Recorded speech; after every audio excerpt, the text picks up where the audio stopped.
Bonjour à tous, on se retrouve aujourd'hui pour la review d'une petite réplique cheap, un GBBR assez accessible. On va présenter aujourd'hui la R36 Army Armament, autrement dit la copie presque parfaite de la G39 WE.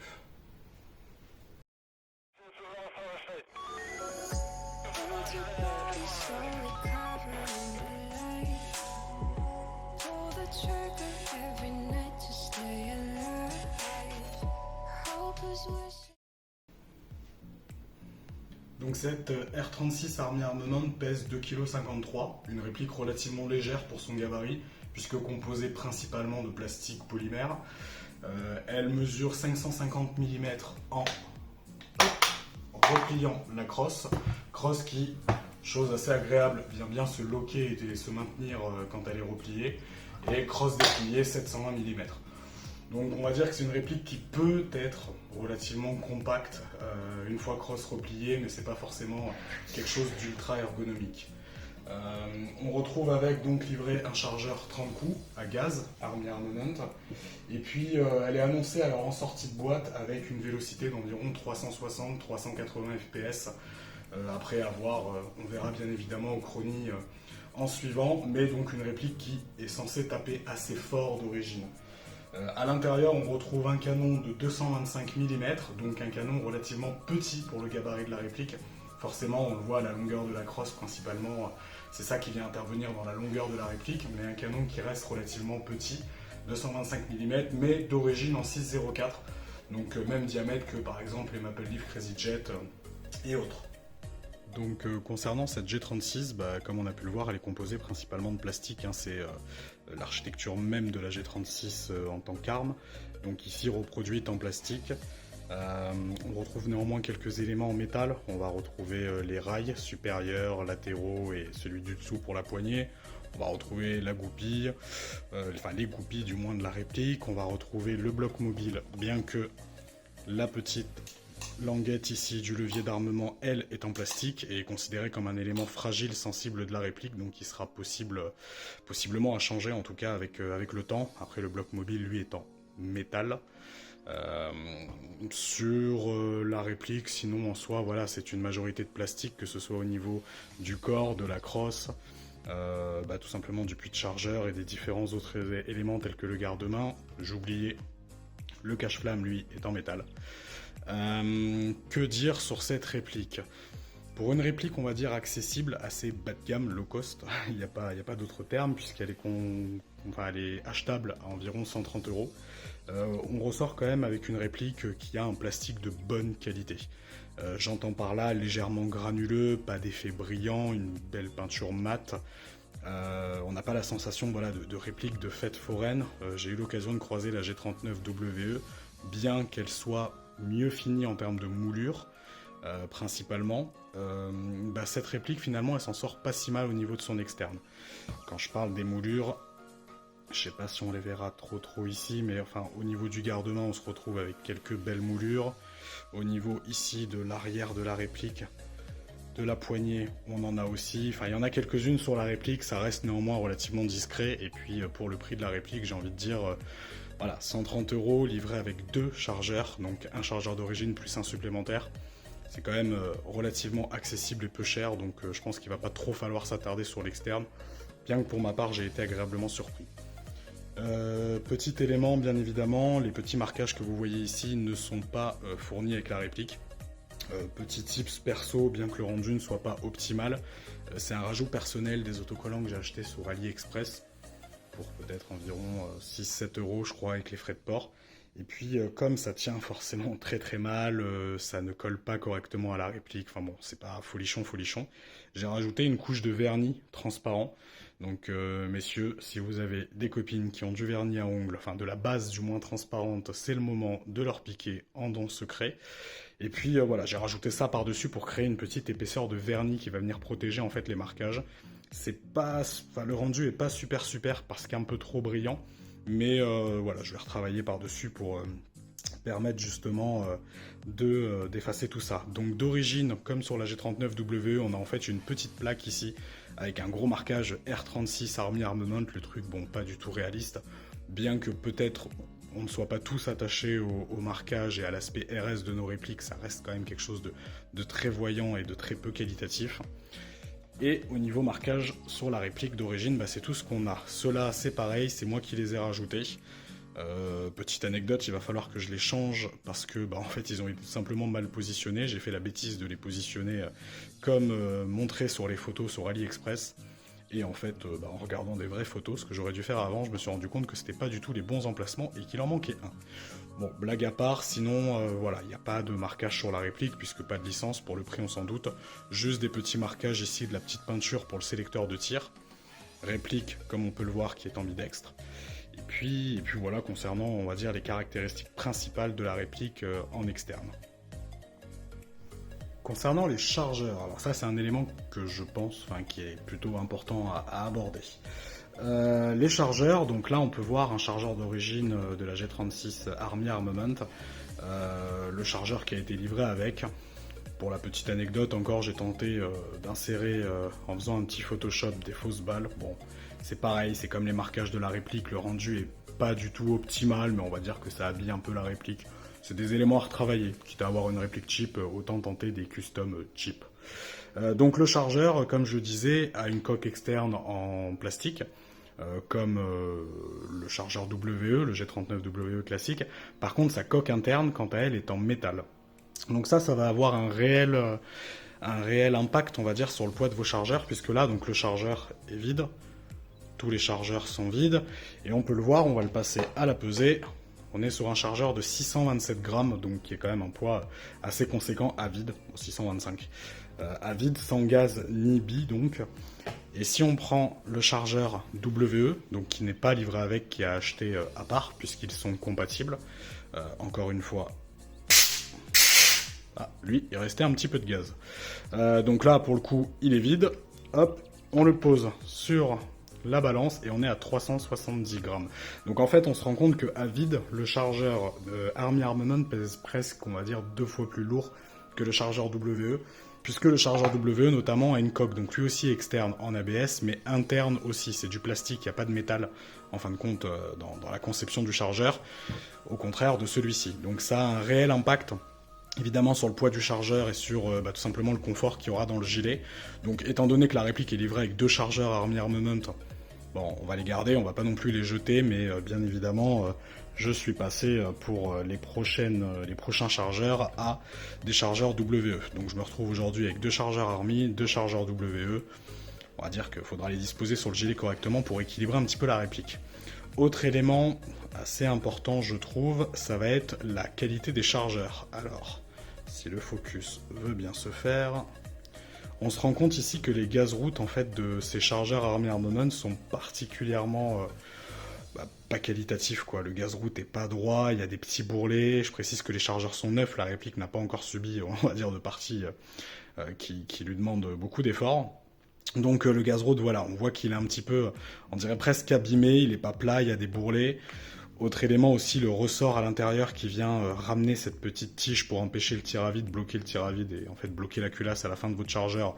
Le ressort, lui il est complètement pourri, j'ai tenté de démonter le chargeur parce qu'il avait bougé tout seul, mais rien à faire, je l'ai replacé, le truc est tout mou, donc bon. Possiblement, il faudra aller sur un site comme K-Airsoft et racheter des ressorts un petit peu plus qualitatifs ou venir tordre un petit peu celui-ci pour lui donner plus de pouvoir de rétention, mais voilà, c'est pas la folie. Et si on compare par exemple à un chargeur WE, là, en plus d'être plus léger, on a un gaz route qui est lisse, qui est propre. Si on vient un petit peu comparer, voilà, qui est lisse, qui est propre, donc qui est plus léger comme je l'ai dit, et puis surtout qui a sa petite languette de tir à vide, qui fonctionne bien. Donc ça, c'est les petits éléments à savoir sur le chargeur. Ça n'empêche que le chargeur, oui, fonctionne bien, j'ai aucun problème avec. Simplement, on sent qu'au niveau de sa qualité de fabrication, on est sur quelque chose qui est quand même en deçà de ce qu'a pu produire WE. Autre élément aussi, c'est la possibilité de coupler les chargeurs avec les petits tétons que vous voyez ici. Après, ça, c'est vraiment pas quelque chose que je recommande. Enfin, ça a été assez expliqué sur différentes reviews et différents blogs concernant la G39WE. C'est pas vraiment conseillé parce que ça semble assez fragile. Sur la réplique, ça va rajouter du poids au niveau de la rétention au puits de chargeur. C'est un coup à ce que ça casse, vos chargeurs tombent. Enfin bon, peut-être en décoration, pourquoi pas venir les coupler pour les poser entre eux. Oui, mais sinon à côté de ça, en utilisation en partie, c'est vraiment pas quelque chose que je recommande. Alors concernant les points négatifs, on va dire de la réplique, puisque oui, pour une réplique à 130 €, il y en a forcément. On pourrait noter principalement, premier point, donc comme on l'a dit, les moulures. On a quelques traces de moulures qui se situent en fait sur la partie inférieure de la réplique. Même si c'est relativement discret et qu'on en retrouve aussi sur la WE, elles sont quand même un peu plus prononcées ici. Deuxième élément, c'est le jeu. Même s'il n'est pas trop important, on se retrouve avec un micro-jeu, principalement en fait au niveau du garde-main pour la crosse. Ça grince un peu, mais il n'y en a pas. Pour le trigger set, enfin le lower, il n'y en a pas, mais ça se situe au niveau du garde-main. On sent que voilà, ça bouge un peu. Donc il y aura toujours moyen de placer un petit bout de, comment on appelle ça, de bande téflonnée, par exemple au niveau de la goupille, pour l'insérer et assurer un maintien, on va dire, supplémentaire. Ça va permettre de maintenir un tout petit peu plus et de réduire peut-être ce tout petit jeu qu'il va y avoir au niveau du garde-main. Après voilà, c'est pas dérangeant, c'est pas dramatique, loin de là. Mais si on est assez pointilleux, effectivement, il y a un micro-jeu au niveau du garde-main, on le sent. Par contre, ce qui est assez sympathique, c'est que la réplique ne grince pas, malgré que ce soit du plastique. Donc on n'est clairement pas sur une bonne vieille réplique de Famas, Cybergun ou Marui. Deuxième élément, au niveau du bloc hop-up. Donc le bloc hop-up, tant que j'y suis, qui se situe, je sais pas si on verra trop, mais qui se situe ici. La molette se situe juste au-dessus de mon doigt. Donc assez facile à régler avec un petit tournevis, on n'a pas besoin de démonter la réplique, point positif. Donc au niveau du bloc hop-up, quand j'ai acquis la réplique, j'avais lu beaucoup d'infos expliquant en fait que le bloc hop-up était fonctionnel, c'est une copie du WE, en fait la réplique en elle-même est une copie de la WE, mais le nub qui était fourni avec était tellement souple qu'en fait il n'y avait aucun effet sur le hop-up. Ça s'est avéré dans le sens où j'ai fait des tests de tir à la 0,25 et même le hop-up réglé, enfin vissé à fond, donc enfin l'appui à fond, je me comprends. En fait, les billes tombent, le nub est tellement souple qu'il n'y a aucun effet. Donc, bon, même si un nub c'est pas non plus dramatique, on en a peut-être à peu près tous chez soi en rab, ça reste quand même un élément qu'il faudra changer dès l'achat parce que tel quel vous la recevez, elle n'est pas jouable en sortie de boîte. L'appui est vraiment foireux, beaucoup trop mou, vous avez beau visser à fond, c'est tout juste si j'arrivais à donner un petit effet de hop-up à de la 0,20, la 0,25 c'était mort, donc voilà. Troisième point négatif, la vélocité forcément, 360, 380 fps en sortie de boîte, c'est quelque chose qui est relativement important, même s'il sera important de tester la réplique ensuite au chronie pour être sûr de cette information. Partez du principe que potentiellement un petit N-Pass WE avec, ce sera pas de refus pour pouvoir régler votre vélocité. Bon, c'est pas un élément qui est excessivement cher, mais qu'il faudra quand même acheter. Et le quatrième élément, eh bien, c'est le trigger set. Le trigger set est extrêmement fragile. Voilà le trigger set d'origine de la réplique. Donc on peut voir, copie encore une fois conforme du WE, quasi conforme, avec le petit marteau avec son petit roulement, chose que j'avais plutôt appréciée sur la conception de la réplique. Mais la réplique, elle a tiré à peu près 300-400 coups. Et elle s'est mise à faire du full toute seule. Donc si j'ai bien compris, c'est le cire du trigger set qui a lâché. Le marteau se met à faire ses petits mouvements solo sans problème. Et puis en gros, il n'y avait que du full. Donc ça n'a pas été compliqué. J'ai commandé sur K-Airsoft un trigger set WE. Donc potentiellement plus qualitatif. En tout cas, c'est ce que j'espère. Que l'Army Armament qui est vraiment... il est beaucoup plus léger. Même j'ai pu le constater à l'achat du WE, celui-ci est beaucoup plus léger et d'une qualité qui laisse à désirer. Et surtout, alors je sais pas si on le verra trop, mais ici le petit percuteur qui vient taper sur la valve de percussion des chargeurs, 300 coups, on voit que c'est plus tout à fait droit, c'est marqué, c'est assez foireux on va dire. Donc ce sera un élément, peut-être c'est le mien qui a pas trop tenu le coup, j'ai pas eu forcément d'éléments de remonter sur ça. Mais en tout cas, le mien, 300 coups, ça a été fini pour lui. Donc au final, j'ai dû changer le trigger set de la réplique. Au niveau du démontage de la réplique, ça c'est quelque chose qui est assez sympathique, on va dire, puisque le démontage est relativement simple. On enlève la goupille qui se situe au niveau du garde-main, ici. Et voici, on enlève la goupille qui se situe au niveau du puits de chargeur. Hop. Tac. Et voilà. Et ensuite, on enlève la goupille du trigger set. Et ça sort tout seul. Donc ça, déjà, on a démonté, on va dire, les principaux éléments de la réplique. Ensuite, pour sortir le bloc mobile, voilà, c'est pas plus compliqué. Bien qu'un petit peu énervant quand on n'a pas l'habitude, j'en ai fait les frais. Il faut attraper cette petite languette ici et réussir, hop, à la sortir. Voilà.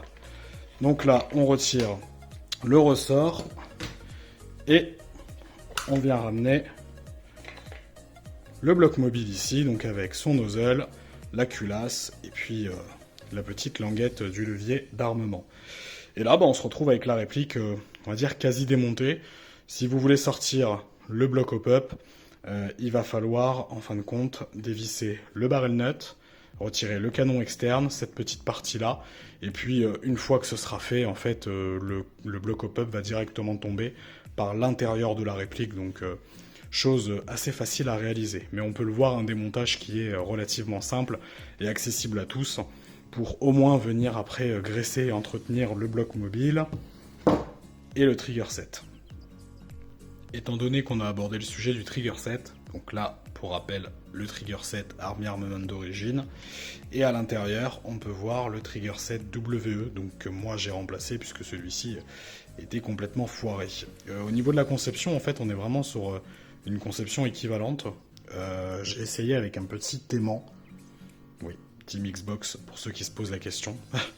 J'ai essayé avec un petit aimant et en fait on se rend compte que y a quelques éléments en métal. La petite roulette ici du marteau, mais le marteau lui ne l'est pas. La petite languette ici pour le système d'arrêtoir de tir est en métal. Le petit système, en fait, l'ensemble ici. Le petit percuteur, quant à lui, n'est pas en métal. À l'arrière, hop, alors l'aimant est à l'intérieur, donc vous pourrez pas voir, mais ici ça colle un peu, il y a un peu de métal. Alors est-ce que c'est le ressort? Je sais pas, mais grosso modo j'ai l'impression qu'il y a un petit peu de métal quand même sur le trigger set. Et ici la petite languette noire, le petit système ici de, comment on pourrait dire, de rappel en gros.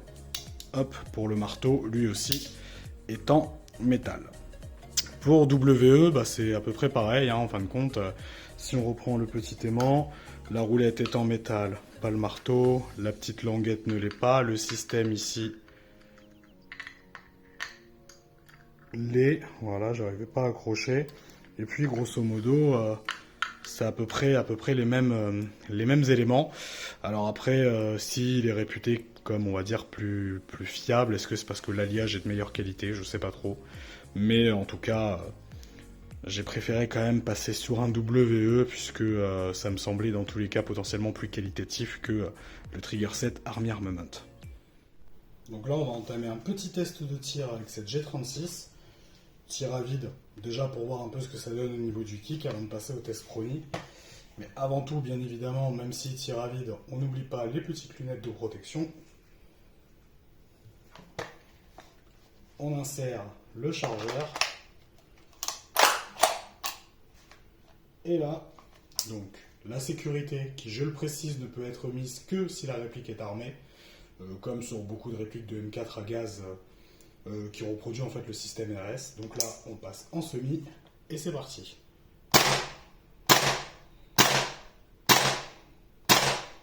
Donc c'est plutôt pas mal, ça kick plutôt bien, le bruit est agréable. C'est plutôt sympathique. Et en full, ouais, on voit que ça marche plutôt bien quand même. Donc une réplique qui kick plutôt bien. Un kick qui n'est pas extrêmement lourd, mais plutôt franc et sec, qui rebondit dans l'épaule, bon, juste ce qu'il faut. On n'est pas sur le GBBR avec le plus de kick sur le marché, mais on est sur quelque chose qui reste quand même relativement correct et agréable.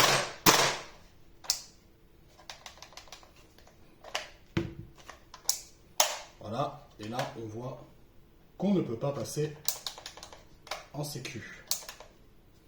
La réplique ne veut pas. On arme. Voilà. Bon, après, petite anecdote quand même, le sélecteur est quand même assez aléatoire. On peut le voir là par exemple, j'ai tiré, ça va vouloir un peu monter mais ça va redescendre. Ça c'est un petit défaut de la réplique selon moi, c'est que le sélecteur n'est pas assez franc, c'est un petit peu mou, c'est pas folichon. Mais en partie ça suffira largement et au moins comme il est quand même plutôt bien cranté, bien marqué, il n'y a pas de risque normalement que ça bouge tout seul, sauf si vous passez le doigt. Donc là on va effectuer un petit test chronie à la bille 0,20 g, ATM 130 en gaz et avec une température intérieure de 24,4 degrés. Donc voyons voir ce que ça donne au chronie.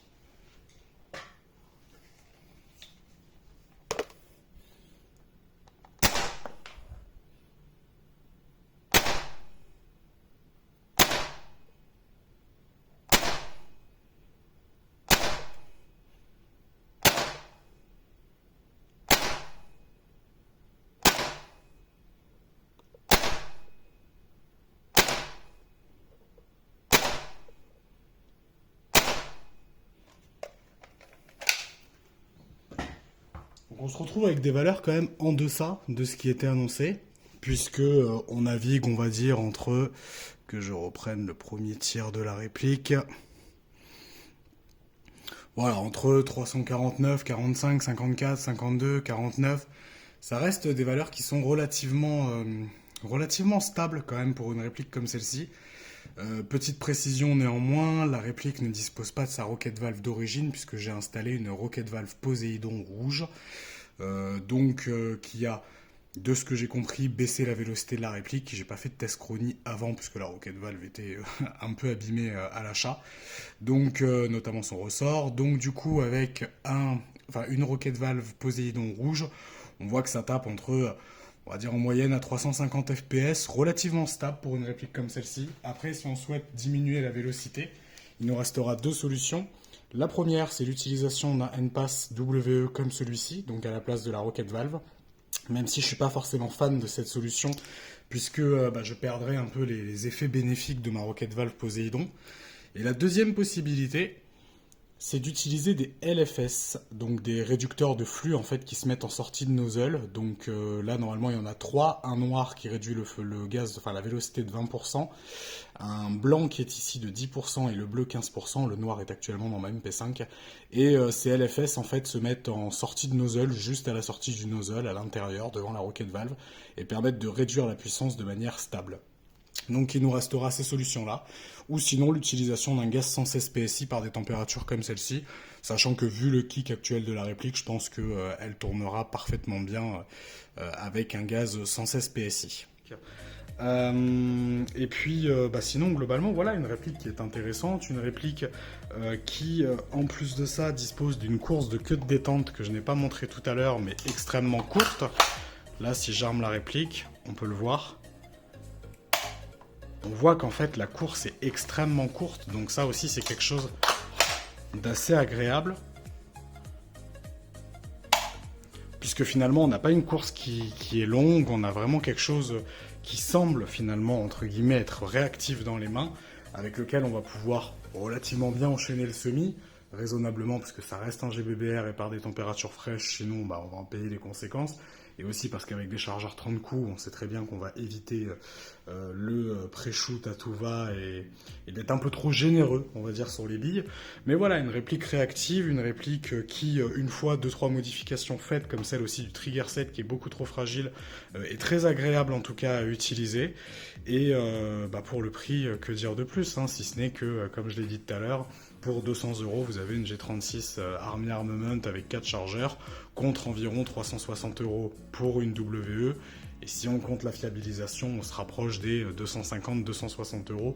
Donc il nous reste 100 € d'écart. Est-ce que les petits défauts sur l'externe qu'on a pu voir au niveau des moulures et des quelques imperfections, et puis j'ai envie de dire c'est à peu près tout, si ce n'est le temps peut-être passé à modifier les quelques éléments une fois les pièces achetées, valent le coup de payer 100 € plus cher? Je sais pas. Personnellement, j'ai acquis cette réplique par curiosité et le ressenti global est plutôt bon. C'est clair que c'est pas mon meilleur GBBR. Je joue à côté avec de la MP5 Apache, de la MP9WE, de la Triton, PDW Poséidon, tout en GBB. Forcément, effectivement, quand vous disposez d'une réplique comme celle-ci, on va dire, vous ressentez, on va dire, la baisse de qualité. Mais par contre, ça dénote pas tant que ça. Ça veut dire que c'est une réplique avec laquelle, oui, je me verrais bien faire une journée en CQB sans problème, me taper ma petite journée avec les copains, sans trop craindre, on va dire, que la réplique ne fonctionne pas. Donc ça, c'est le premier point. Et deuxième point, on le sait, la G39WE, donc qui est un peu la grande sœur de celle-ci, est un peu, on va dire, en quelque sorte, la Renault 5 de nos répliques d'Airsoft, dans le sens où c'est des mécaniques qui sont assez vieilles, c'est des mécaniques qui sont aussi assez simples, mais en fait c'est des mécaniques qui fonctionnent. Ce que j'entends par là, c'est que le chargeur WE, comme on l'a vu, coque externe métal, coque externe plastique, pardon, coque interne plastique, une réplique full plastique aussi, assez légère, avec un bloc mobile lui aussi assez léger. Globalement, on a une réplique en fait par le plastique qui conduit moins le froid qu'une réplique métal et qui résiste aussi beaucoup mieux au froid. Ça reste du GBBR, vous n'allez pas jouer par moins 5 degrés à tout va en enchaînant le full ou un semi trop rapide, c'est vrai. Mais par contre, c'est une réplique qui est apte à tourner par des températures un peu plus basses que certaines autres répliques potentiellement en métal ou autre. Le but là, c'est pas de comparer à du GHK ou du Marui, qui sont des gammes complètement au-dessus, mais je pense que rien que dans le chip, déjà, si vous partez sur du Well, du Golden Eagle ou autre, à mon sens, la G36 Army Armament, avec quelques modifications qui sont, on l'a vu, relativement légères, est bien au-dessus. Après, pour de la réplique moyenne gamme, à voir sur le long terme, à voir au niveau des tests et des retours utilisateurs, mais je pense que voilà, pour le prix, il sera difficile de faire mieux. Donc, pour conclure, est-ce que c'est une réplique à conseiller aux débutants? Selon moi, oui et non. Oui pour le côté prix, pour le côté facilité de démontage, facilité d'entretien, pour le côté full compatibilité WE et une quantité de pièces vraiment qui sont largement disponibles. Non pour le côté néanmoins bricolage. J'ai acquis la réplique, j'ai voulu tirer avec, ça tirait pas. J'ai eu des problèmes de trigger set au bout de 300 coups. J'ai eu des problèmes aussi de ball catch très rapidement en changeant mon trigger set.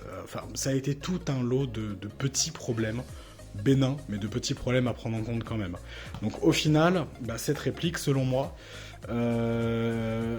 si on n'a pas vraiment l'envie de passer au GBBR et que on est juste là en mode on va tester, ça va être simple, je vais mettre un chargeur et on n'en parle plus, c'est une réplique qui peut, comme la plupart des répliques cheap, facilement dégoûter les novices dans le GBBR.